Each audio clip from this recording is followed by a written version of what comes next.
பிரிந்தாய்.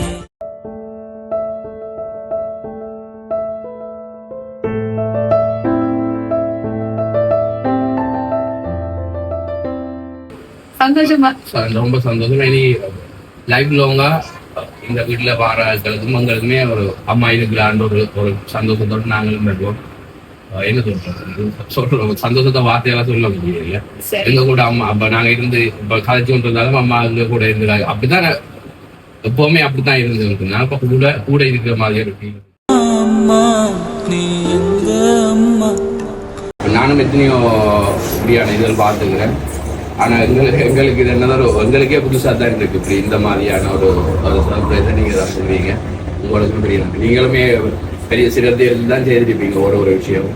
அம்மா நின்று அம்மா பக்கத்திலே இருந்து உங்களை ஆசீர்வதிக்கிறா. எப்பவும் உங்களோடய இருப்பா. இனி கவலைப்பட தேவையில்லை. என்னன்னு சொல்ற அம்மா உயிருள்ள உருவமாகவே வீட்டுல அம்மாவோட பழகி பிளங்கி எல்லாமே பார்த்துட்டு இருப்பா. கவலையே படாம அம்மா கூடவே இருந்து உங்களோட வாழ்ற அந்த நினைப்போட உங்களுடைய திருமண வாழ்க்கை சந்தோஷமா தொடர வேண்டும் என்று கடவுளை வேண்டிக் கொண்டு நாங்கள் போய்க்கலாம். நன்றி. இது போன்ற உயிரோட்டமான உருவ சிலைகளை யாழ்ப்பாணத்தில் டயானா ரீசைக்ளிங் அண்ட் மேனுஃபேக்சரிங் என்ற ஃபேக்ட்ரி ஏஐ தொழில்நுட்பம் மற்றது 3D பிரிண்டிங் மூலம் செய்து கொடுக்குறாங்க. இந்த காணொலியில் அந்த ஃபேக்ட்ரியின் உரிமையாளருடன் தான் இது தொடர்பான விவரங்களை நாங்கள் கேட்டு தெரிஞ்சு கொள்ள போகிறோம். இந்த வீடியோவை முழுமையாக பாருங்கள். என்னோட யூடியூப் சேனலை சப்ஸ்கிரைப் பண்ணி சப்போர்ட் பண்ணுங்கள். வாங்க வீடியோக்குள்ளே போகலாம்.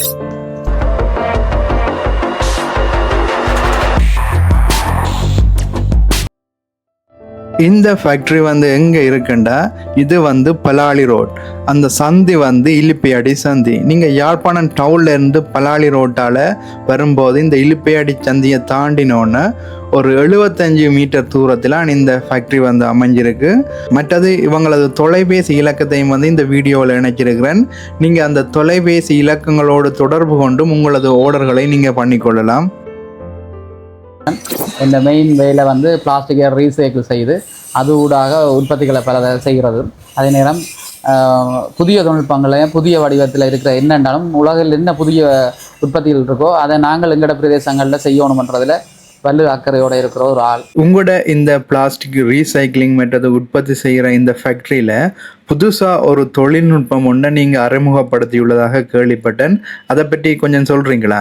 அதுதான் இந்த அம்மா முழுக்க ஏஐ தொழில்நுட்பத்தோடு சேர்ந்து வந்த ஒரு சாமான் தான் 3D பிரிண்டர்.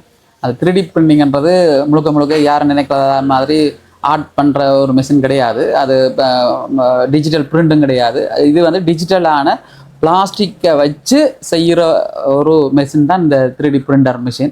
அந்த 3D பிரிண்டர் மிஷினால் தயாரிக்கப்பட்ட அதுதான் இந்த அம்மாட அந்த உருவச்சிலை. நார்மலாக என்னென்னா இப்படியான சிலைகள் சிமெந்துகள் கருங்கல் அப்படியான பொருட்கள்லாம் செய்வாங்க. அதோட ஒப்படைகளை இப்படி பிளாஸ்டிக்கில் இப்படி 3D தொழில்நுட்பத்தை பயன்படுத்தி செய்கிறதால என்னென்ன நன்மைகள் இருக்குது? அதால் செய்கிறதால சீமெந்தாலயம் செப்பு மற்றது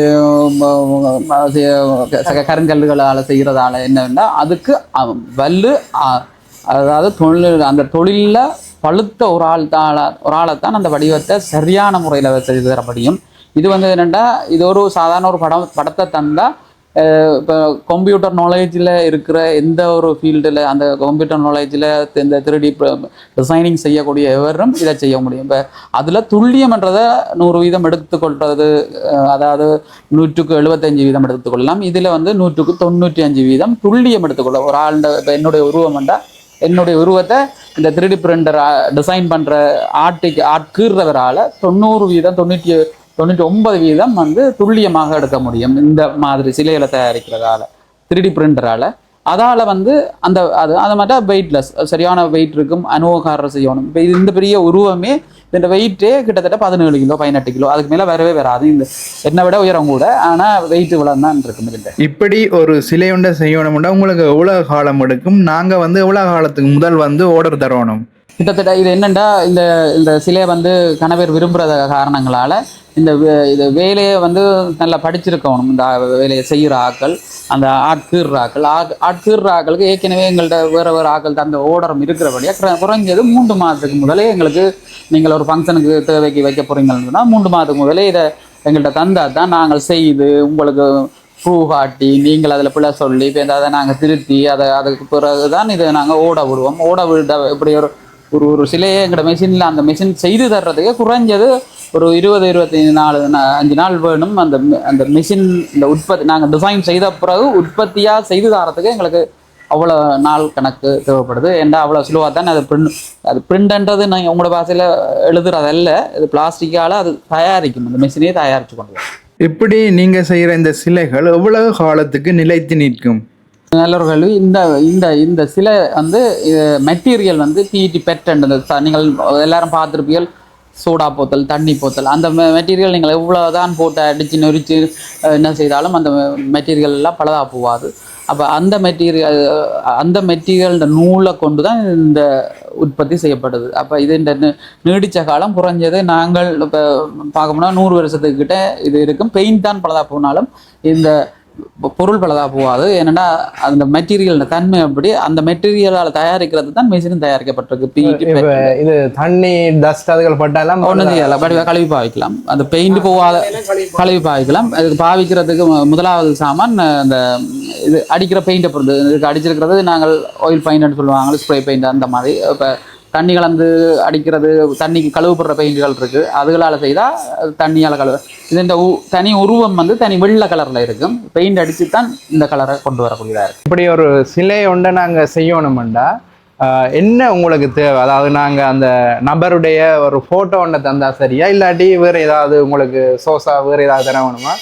எங்களுக்கு இப்படி இந்த மாதிரி அம்மா மாதிரி ஒரு சிலை செய்யணும்னா அவங்களோட ஒரு நல்ல ஃபோட்டோ ஒன்று இருந்ததுண்டா துல்லியமாக இந்த மற்ற உங்களோட அவங்க உறவுக்காரர் வந்து பிள்ளைகள் சொல்லாத அளவுக்கு துல்லியமாக அவங்களோட ஃபோட்டோ இருக்கணும். அதே நேரம் தாரவைக்கும் அவங்கள பற்றி கூட தெரிஞ்சிருந்தா அவையில் அங்காசைவுகளை எங்களுக்கு சொல்லக்கூடிய மாதிரி இருந்தாலும் நாங்கள் அதில் திருத்தி செய்து கொண்டு போகிறதுக்கான சூழல் இருக்கும். அப்போ இந்த மாதிரியான விடயங்கள்லாம் கூட கவனிப்போம். அதை தார ஃபோட்டோ துல்லியம் இருக்கணும். இப்படியான உருவ சிலைகள் செய்த பிறகு இதை வந்து அந்த குறிப்பிட்ட அந்த இடங்களுக்கு கொண்டு போகிறதுக்கு வந்து என்ன டிரான்ஸ்போர்ட் அதுகள் எல்லாம் ஃப்ரீயாக இந்த மாதிரி? இப்போ நார்மலாக எங்களுக்கு இது மட்டக்களப்புக்கு இங்கே என்ன சொன்னாலும் நாங்கள் அது எங்கேயும் கொண்டு போய் அவைகளுக்கு கொண்டு போய் இது உடைஞ்சிருமன்ற ஒரு பயங்கள் எல்லாம் இருக்குது. அது உடையாது என்றாலும் அவைகளுக்கு கொண்டு போய் சேர்க்க வேண்டியது எங்களோட பொறுப்பு.